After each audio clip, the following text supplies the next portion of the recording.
Oh, siapa tu?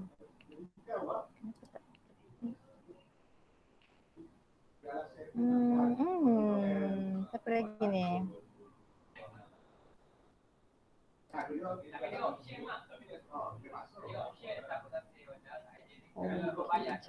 Okey, baik. Assalamualaikum warahmatullahi wabarakatuh. Selamat pagi. Alamak, siapa pula?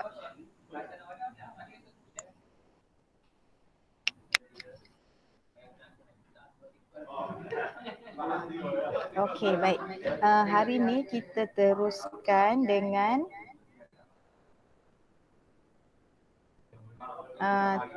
tajuk yang kedua untuk bab yang ketiga, iaitu pencemaran alam sekitar. Okey, sebelum saya mula ni semua sihat ke tak ni? Dah lama tak dengar khabar. Sihat. Allah hai, sihat. Okey. Ida, Syaida. Cikgu. Ya, sihat ke?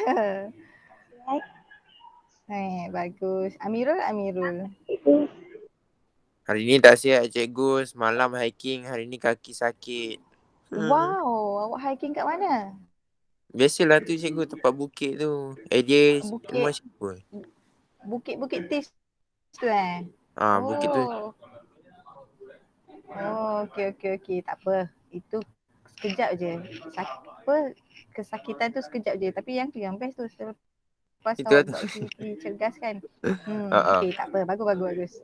Itu Okay. yang fun run tu tak join ke? Yang Cikgu Zaim buat tu, fun run tu. Join lah. Dapat sijil. Cikgu ingat petang ni cikgu nak lari. Nak join juga. Kita lari sama-sama. Lari virtual sama-sama. Okey dah, habis. Okey, kita masuk tajuk kita hari ni. Pencemaran alam sekitar. Apa yang kita nak tengok hari ni? Yang pertama, jenis dan punca pencemaran alam sekitar. Okay, yang kedua, mengkaji tahap pencemaran air daripada sisa domestik. Yang ni lebihnya kita nak tengok eksperimen sebenarnya. Okay, kalau naik nanti ada peluang kita buat balik eksperimen ni. Okey, yang ketiga, mereka cipta kaedah pembersihan air yang tercemar menggunakan teknologi hijau. Okey, yang ni cikgu plan nak jadikan tajuk ni sebagai awak punya PBL. Okey, tapi harapnya dapat kerjasama. Tapi tak apa, nanti dulu yang tu. Sebab saya rasa saya tunggu naik sekolah dulu baru saya bagi tugasan tu. Okey, baik. Pencemaran alam sekitar. Okey, tajuk pencemaran ni memang awak sentiasa bincangkan ataupun sentiasa awak jumpa dalam mana-mana perbincangan sekalipun, memang kita akan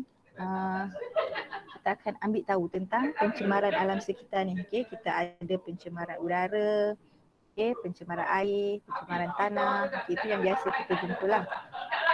Astaghfirullahalazim. Apa cikgu ni? Betul ke? Pencemaran alam sekitar merupakan perubahan ciri fizikal, ciri kimia atau biologi yang kita tak nak. Okey, perubahan yang kita tak nak pada alam sekitar. Okey, sama ada perubahan tu pada udara ataupun pada air ataupun pada tanah. Perubahan yang memberi kesan buruk lah. Sebagai contoh senang nak cerita, kalau sebelum ni udara kita segar, tiba-tiba kita dilanda jerebu, udara kita tak segar, berlaku perubahan. Itu yang kita panggil pencemaran. Okey, pencemaran alam sekitar menyebabkan kemudaratan dan ketidakselesaan kepada semua hidupan. Okey, pencemaran alam sekitar juga menyebabkan isu alam sekitar seperti banjir kilat. Yang ini biasa berlaku. Okey, berlaku akibat daripada pencemaran. Okey, bermula daripada pencemaran, kesan buruk, konsekuen dia banyak berlaku banjir kilat sebagai contoh. Okey, baik, ini jenis pencemaran. Kalau tadi cikgu sebut 3 je, kita ada satu lagi tambahan. Okey, kita ada pencemaran udara, pencemaran terma. Okey, pencemaran terma ni lebih kepada pencemaran haba. Okey, pencemaran air dan pencemaran tanah. Ada 4 jenis pencemaran dan kita akan tengok satu persatu. Okey, baik. Jadual ni cikgu ambil daripada buku teks awak je. Okey, bila awak buat nota dalam bentuk jadual macam ni. Okey, pencemaran ada 4 tadi. Yang pertama pencemaran udara. Okey, punca. Dalam jadual ni kita bincangkan punca kenapa pencemaran itu berlaku. Yang pertama, pembakaran bahan api fosil dan biojisim. Bahan api fosil ni contohnya pembakaran petroleum lah. Minyak petrol lawak tu sebagai contoh mudah. Biojisim ini sebenarnya cikgu ada bincang dalam kelas sebelum ni yang cikgu rakam pada waktu. Biojisim adalah bahan ataupun hidupan sama ada haiwan ataupun tumbuhan yang mereput, yang mati. Bila dia mati tu kita akan kumpulkan dia, kita akan hantar dia pada satu stesen jana kuasa untuk kita dapatkan tenaga biojisim. Kita boleh dapat satu bentuk tenaga daripada biojisim ini. Gas exhaust automobil, ini yang dihasilkan oleh kenderaan-kenderaan lah. Peruputan bahan dan sisa organik yang membebaskan gas rumah hijau. Yang ni kita bincang masa dalam kita nitrogen hari tu. Saya ada buat video kan, kita nitrogen, kita ada pereputan haiwan dan tumbuhan menyebabkan gas rumah hijau terbebas. Kalau awak lupa, gas rumah hijau ni boleh menyebabkan pemanasan global. Pemanasan global, saya ada minta awak buat video hari tu tapi tak semua buat. Sayangnya macam itulah. Saya sebenarnya bagi markah bila awak buat, awak hantar video tu. Kalau nak buat lagi, lepas ni awak check balik apa yang saya suruh buat, awak hantar. Cikgu kira je, tak kisah bila-bila. Siapa mesej saya tu? Tolong orderkan. Tak apa. Dan pelbagai jenis gas toksik seperti sulfur dioksida. Maksudnya pelbagai jenis gas yang terbebas ke udara kita ni memberikan kesan toksik. Maksudnya memudaratkan kita lah. Baik, pencemaran udara secara semula jadi akibat daripada tindakan ataupun proses bumi juga boleh menyebabkan pencemaran udara seperti letusan gunung berapi, pembakaran hutan, ribut debu dan sisa organik yang mereput. Ini semua proses semula jadi. Walaupun dia semula jadi, dia tetap menghasilkan pencemaran. Dia tetap menyebabkan pencemaran. Baik. Pencemaran udara akibat buatan manusia, macam yang kita dah sebut tadi, gas exhaust daripada kenderaan. Relau bagas. Relau bagas ni dia adalah satu tangki pembakaran.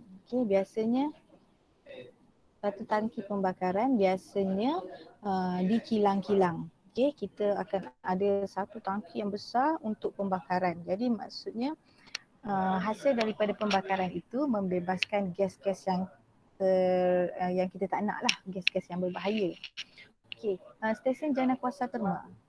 Stesen jana kuasa terma juga menyebabkan pencemaran udara. Dan juga industri dan tapak pelupusan sampah.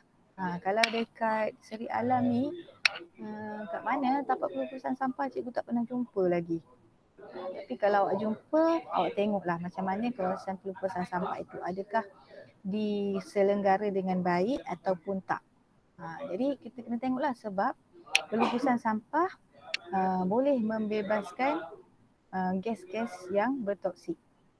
Itu yang pertama. Yang kedua, pencemaran terma. Terma tadi cikgu kata pencemaran yang melibatkan haba juga. Yang pertama akibat daripada penyahutanan. Penyahutanan ni maksudnya lebih kepada satu kawasan hutan kita tebang jadikan di kawasan lapang. Maksudnya kita nyah hutan. Daripada ada hutan kepada tak ada hutan. Itu penyahutanan. Aktiviti perindustrian, kilang-kilang lah, dan pembakaran bahan api dalam kenderaan ataupun mesin. Itu menyebabkan pencemaran terma. Pencemaran air yang ketiga, pencemaran air akibat daripada sisa, yang mana sisa ni awak ingat lagi kita belajar masa form 4. Sisa dan air sisa. Sisa tu maksudnya sampah. Air sisa tu maksudnya air yang kita sudah guna. Air sisa air kumbahan ke, air yang kita dah gunalah, yang tak bersih lah, yang sudah digunakan. Sisa domestik seperti deterjen dan kumbahan, sisa pepejal seperti sampah sarap, bahan buangan industri seperti gris. Ini semua boleh menyebabkan pencemaran air. Bahan kimia yang digunakan dalam pertanian seperti baja dan racun perosak juga boleh menyebabkan pencemaran air. Yang ni kita dah tengok dalam kitab nitrogen itu pun kita dah tengok bila satu kawasan pertanian disembur dengan baja kimia, baja tu akan meresap masuk ke dalam tanah. Bila dia masuk dalam tanah, dia boleh pula mengalir meresap pergi ke dalam sungai ataupun tasik-tasik, menyebabkan air sungai ataupun tasik itu rosak. Dan juga akibat daripada tumpahan minyak. Okey, tumpahan minyak oleh kapal-kapal di lautan lah. Okey, ni gambar tumpahan minyak.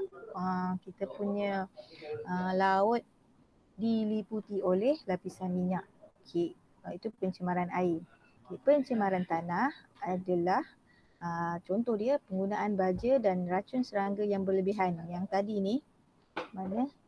Ni yang bahan kimia ni sama juga. Kalau tadi dia meresap masuk dalam tanah, dia boleh meresap ke sumber air.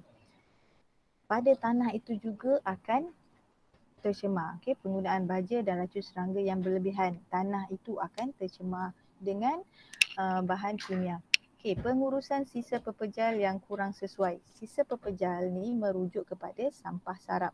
Okey, sampah sarap ataupun bahan-bahan buangan. Ni nampak tak tong radioaktif ni. Ni adalah sisa buangan juga. Okey, hujan asid. Hujan asid macam awak tahulah, hujan yang mengandungi dalam air hujan itu ada asid yang melarut. Asid-asid yang terbebas ke udara melarut dalam air hujan menyebabkan hujan asid. Jadi bila dia turun jatuh ke tanah menyebabkan tanah itu jadi berasid. Kemudian sisa nuklear dan sisa elektronik. Sama juga, ini juga menyebabkan pencemaran tanah. Okay, kita buang ni sisa elektronik ni, contoh macam awak punya bahan-bahan elektronik yang dah tak nak pakai. Awak punya bateri phone ke, awak punya mouse rosak ke, awak nak buang kat mana? Ada orang dia main buang je kan, dia tak tengok nak buang kat mana sesuai.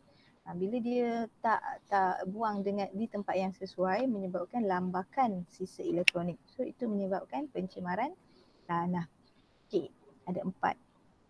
Setakat ni okey lagi tak? Okey lagi Ada soalan? Ada soalan tak? Tak ada. Tak ada Okey, kalau tak ada saya nak sambung. Okey, kita nak tengok pencemaran air. Dalam bab yang ketiga ni, kita sebenarnya daripada 4 jenis pencemaran itu, kita nak fokus lebih kepada pencemaran air. Kita jarang bincang pasal pencemaran air ni. Kalau pencemaran udara selalu kan. Okey, tahap pencemaran air daripada sisa domestik. Okey, di sini ada satu dia macam apa? Nak highlight je IPU. Okey, indeks pencemaran udara. Bukan kita guna untuk ukur pencemaran air, tapi nak bagi tahunya IPU, indeks pencemaran udara ni kita guna untuk menentukan tahap pencemaran udara. Manakala untuk air, kita nak tentukan tahap pencemaran air, kita guna biochemical oxygen demand ataupun dipanggil sebagai BOD. Okey, beza. Kalau IPU ni untuk pencemaran udara, BOD, biochemical oxygen demand ni untuk pencemaran air. Jadi banyaknya lepas ni awak akan jumpa BOD lah. Okey. Tahap pencemaran air daripada sisa domestik tadi. Sisa domestik tu sisa buangan kita lah, sampah sarap kita tadi, termasuklah sisa air sisa dan sisa-sisa pepejal. Okay. Untuk bincangkan tentang pencemaran air ni, awak kena tahu satu lagi term yang baru, iaitu eutrofikasi.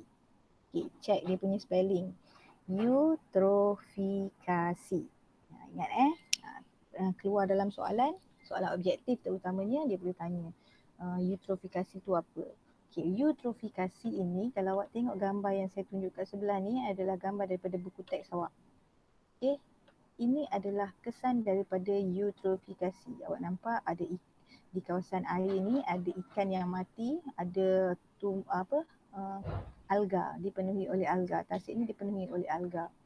Okay, ini kesan daripada eutrofikasi. So, apa maksud eutrofikasi? Eutrofikasi ialah respon ekosistem terhadap penambahan ion fosfat dan ion nitrat Okay, terutamanya daripada deterjen, baja dan sampah sarap ke dalam suatu ekosistem akuatik.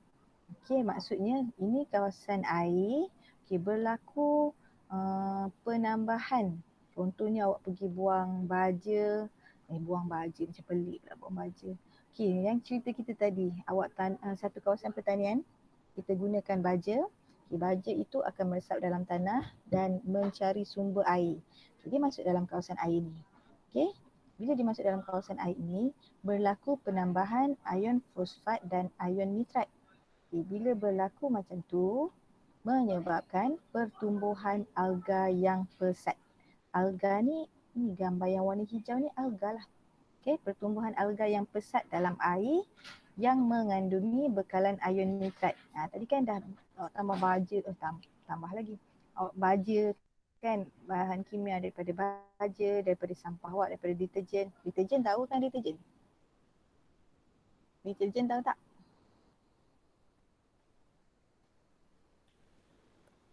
Sabun mencuci Ya, betul, sabun pencuci. Okey, ada masuk dia daripada awak punya deterjen masuk dalam sumber air kita ni menyebabkan pertambahan ion fosfat dan ion nitrat. Okey, ion-ion tu berkumpul dalam air ni menyebabkan alga tumbuh dengan pesat. Okey, inilah contoh eutrofikasi. Nampak gambar ni je, ini akibat daripada eutrofikasi, penambahan ion fosfat dan ion nitrat. Okey, kesan negatif dia, bila dah jadi macam ni, kan menyebabkan pengurangan kandungan oksigen dalam air.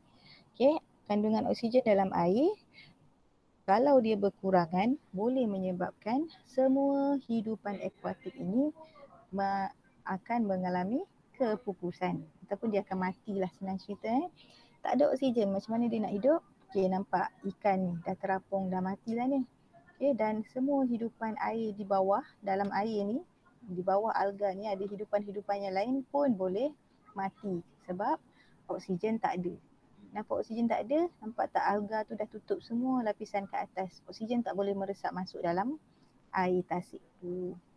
Okay, saya sambung sikit lagi Okay, balik semula pada BOD tadi, Biochemical Oxygen Demand. Apa yang dimaksudkan dengan biochemical oxygen demand? Demand tu maksudnya yang kita perlu. Jumlah oksigen, ini oksigen lah. Oksigen yang kita, bukan kita. Jumlah oksigen yang diperlukan oleh mikroorganisma. Terutamanya mikroorganisma dalam air lah. Untuk menguraikan bahan organik dalam sesuatu sumber air. Contoh bahan organik ni, apa-apa sahaja hidupan, contohnya haiwan ataupun tumbuhan mati dalam air, kita perlu uraikan dia. Bila nak urai perlu ada bakteria. Tapi bakteria ini bergantung kepada oksigen lah. Kalau oksigen banyak, bolehlah bakteria ni hidup. Kalau oksigen tak ada, bakteria ni pun tak boleh nak hidup. Jadi bahan organik itu kekal macam tu je lah, tak boleh nak diuraikan. Jadi semakin tinggi BOD ini, kalau sebenarnya kita ada satu eksperimen di sini, dan hipotesisnya semakin tinggi BOD sesuatu sampel air, semakin banyak mikroorganisma yang berada dalam sampel air itu. Nak tahu lebih lanjut, kita akan tengok eksperimennya macam ni. Tahap pencemaran air bagi sesuatu sampel air boleh ditentukan dengan mengukur masa yang diambil untuk warna larutan metilena biru. Nampak saya highlight kat sini. Kita akan guna larutan, nama larutan tu metilena. Metilena itu berwarna biru. So kita panggil dia metilena biru. Awak ambil satu sampel air, awak campurkan dengan larutan metilena biru. Kemudian kita akan set masa. Set masa berapa lama masa diambil untuk warna larutan itu, warna biru itu luntur. Set masa. Semua dah luntur, kita stop. Jadi kita catat masa. Kemudian ambil sampel air yang kedua. Masukkan larutan metilena biru lagi. Set masa, berapa lama dia ambil untuk warna biru itu luntur. Okay, kalau ada sampel air yang ketiga, keempat pun buat benda yang sama. Kita set masa dia. Kita set masa berapa lama larutan itu ambil untuk warnanya luntur. Okay. Apabila larutan metilena biru dimasukkan ke dalam satu sampel air yang tercemar, okay, warna larutan biru metilena akan luntur dengan cepat. Lagi cepat masa tu maksudnya lagi kotor air tu. Kalau warna metilena biru tu lambat luntur maksudnya air tu bersih. Okey. Jadi hipotesisnya kita ada semakin tinggi tahap pencemaran air, semakin singkat ataupun semakin cepat masa yang diambil untuk warna larutan metilena biru itu luntur. Tapi dalam kalau kita buat eksperimen nanti adalah kita akan sediakan 2 ataupun 3 sampel air yang kita ambil daripada pelbagai sumber. Contohnya kita boleh ambil air longkang, air tasik dan sebagainya lah, dan air yang bersih, satu sumber air yang bersih. Kita akan masukkan larutan metilena biru tadi dan kita akan catat, kita akan record masa untuk warna itu luntur. Lagi cepat maksudnya lagi kotor lah air tu. Okey, baik. Ini adalah kalau tadi kita bincang air yang tercemar. Sekarang untuk tajuk yang seterusnya ni, kita nak tengok bagaimana cara untuk kita bersihkan air yang tercemar. Okay, dan dengan menggunakan teknologi hijau. Okay, balik semula masa tajuk form 4 awak, bab 4 teknologi hijau kan. Okay, jadi kita nak gunakan, kita nak apply teknologi hijau ni. Teknologi hijau tu maksudnya apa-apa bentuk teknologi yang tidak mencemarkan alam, yang mesra alam.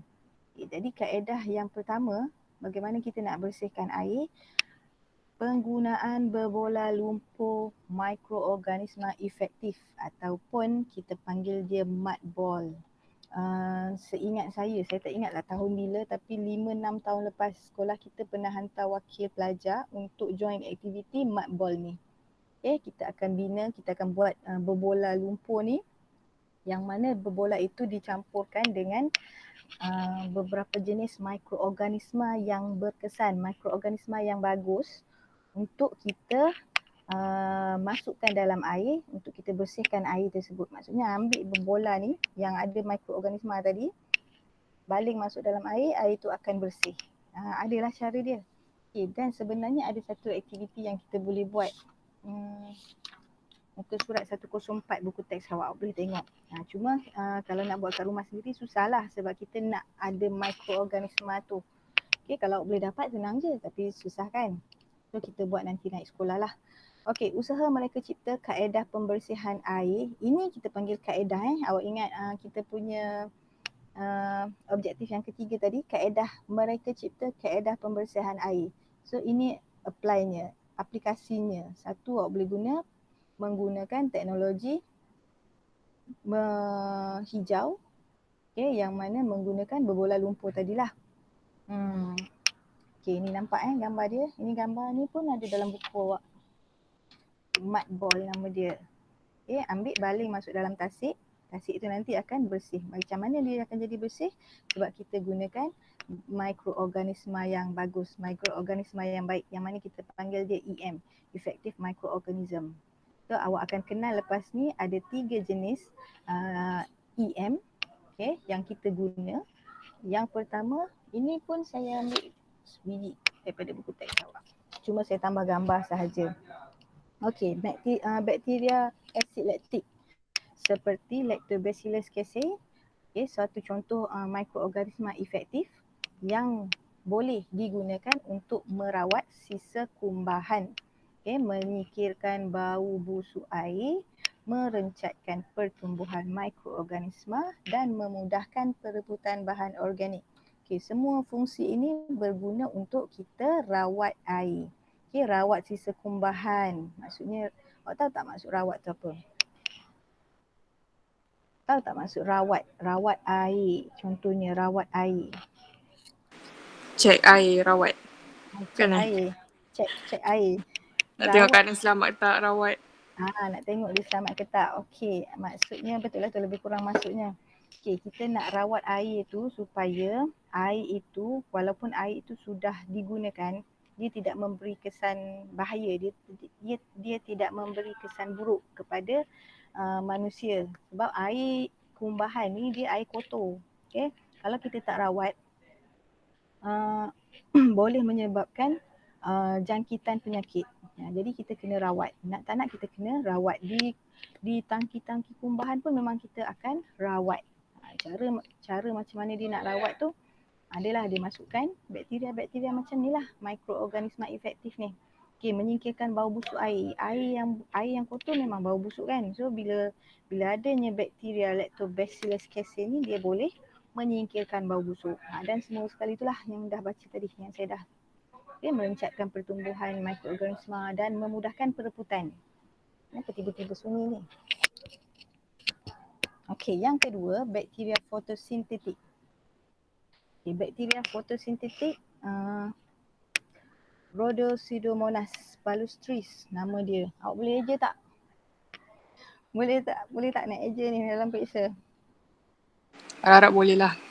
Harap boleh. Dia kalau untuk sains ni, dia bunyi seakan dah ada sama tu boleh. Okay. Boleh lah. Tapi awak boleh guna alternatifnya bakteria fotosintetik. Itu lagi senang kan?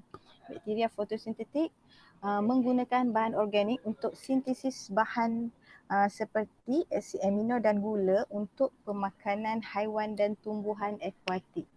Maksudnya bakteria ni dia boleh membina. Sintesis tu maksudnya bina. Okay, membina asid amino dan gula untuk bekalan haiwan dan tumbuhan akuatik. So dia dikategorikan sebagai mikroorganisma efektif juga. Dan EM yang ketiga adalah yeast. Okay, yeast yang mana boleh menghasilkan bahan keperluan bagi pertumbuhan tumbuhan hijau.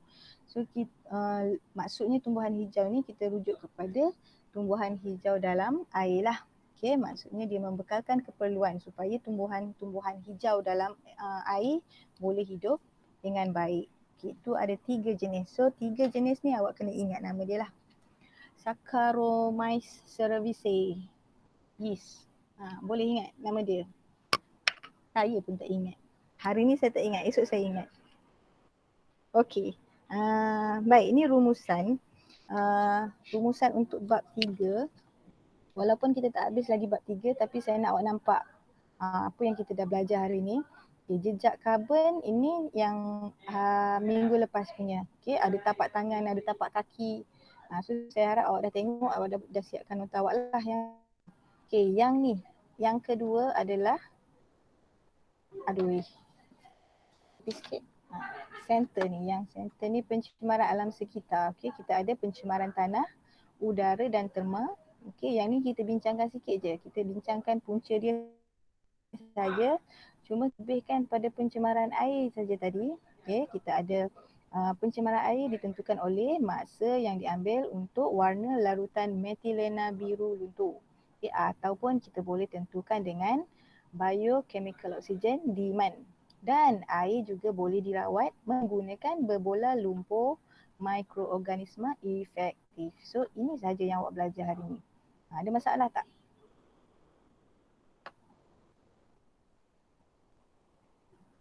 Tak ada. Tak ada? Amira tak ada? Okey. Kalau tak ada, yang lain? Jivan?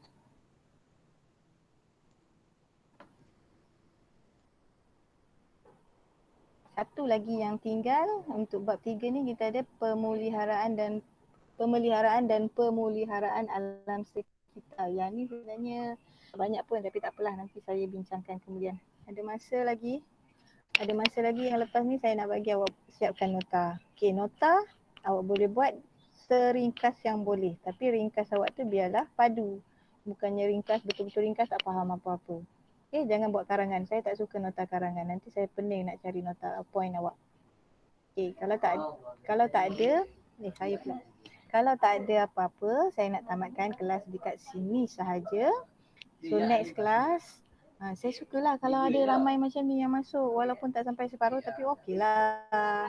Kan? Awak tak rindu saya je. Saya dah lama tak tengok awak ni. Lagi berapa hari cikgu dah naik sekolah? Okey. Lagi berapa hari? 2 minggu kot. Minggu depan kan dah cuti. Lepas cuti lah. Okay, awak tunggu lagi. Kita jumpa dekat kelas. Yang masuk kelas saya tak apa. Yang buat kerja saya tak apa. Saya tak tunggu yang tak respon ni. Sihat ke tak sihat. Suruh ambil duit pun tak ambil duit ni. Pening saya. Hai. Orang kaya Sri. cikgu tak ambil duit. Itulah pasal. Kalau saya tahu saya bagi pada orang lain. Hai Sri, okey. Oh Sri, cikgu dah habis dah. Nanti awak tengok balik cikgu dah record. Cikgu bagi link nanti lepas ni.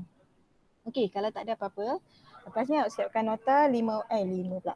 3.2, lepas tu soalan praktis formatif 3.2, ada soalan dia. Nota saya minta ringkas je tadi kan. Awak tengok nota saya tadi mana? Berdasarkan ini saja. Ni, nampak saya tunjuk ni. Hari ni sikit je sebenarnya. Cuma nanti detailkan dia. Awak nak buat bentuk macam ni pun boleh. Nanti awak tarik. BOD ni apa? Tarik kat sini. Okay, berbola lumpur ni dia pakai mikroorganisma apa? 1, 2, 3 tadi kan. Buat macam ni pun tak apa. Satu muka surat siap. Saya suka macam tu. Taklah pening saya nak menanda banyak-banyak. Awak pun bukannya nak baca kan, betul tak? So, itu saja. Saya ulang balik nota ringkas. Kemudian jawab soalan praktis formatif 3.2 tu muka surat 105. Itu sahaja. Nanti kalau perlukan jawapan saya boleh bagi jawapan untuk awak cek. Okey, kalau tak ada apa-apa, sekejap saya cek balik siapa yang ada ni. Dania, Ida, Jivan, Amirul dengan Sri. Nama? Sri, Amirul, Jivan, dia ada 5 orang. Okey, saya ingatlah 5 orang. Okey, yang lain-lain kalau tak join pun tak apa. Awak jawab soalan, awak baca, buat nota, awak dikira hadir juga. Saya tak kisah pun siapa tak join tu bukannya saya faham. Cuma respon. Yang penting respon. Bila cikgu bagi kerja, buat. Itu je. Okey dah. Saya bebel banyak ni. Sampai 9.30 pula. Okey, itu saja. Terima kasih yang join. Kita jumpa lagi next class. Okey? Okey, bye. Terima kasih cikgu. Okey cikgu. Okey, Bye-bye cikgu. cikgu. Bye. Terima kasih. Sama-sama.